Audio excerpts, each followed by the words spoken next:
Hi everyone, welcome to the YouTube channel. In this video, we will see how to delete call history on Messenger. So if you have done any call with someone and you would like to delete the history, so I'll show you the easiest way to do it. So first you have to open the Messenger app and make sure you're also logged in with your account.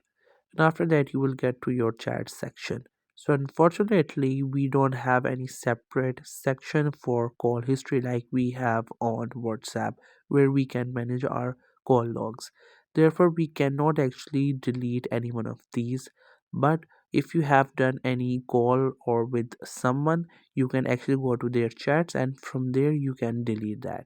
So now what you have to do here is that you just have to simply open that chat where you would like to delete your call history.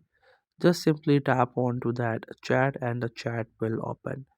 And now here what you can do is that you have to click on that eye icon which is on the top right side.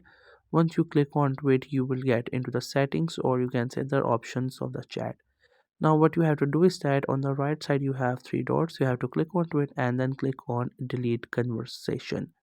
By doing that, all of your chat history will get deleted with that person. So that's how you can delete chat history on Messenger. I hope you found this video helpful and informative. Make sure to subscribe the YouTube channel for more informative videos and updates.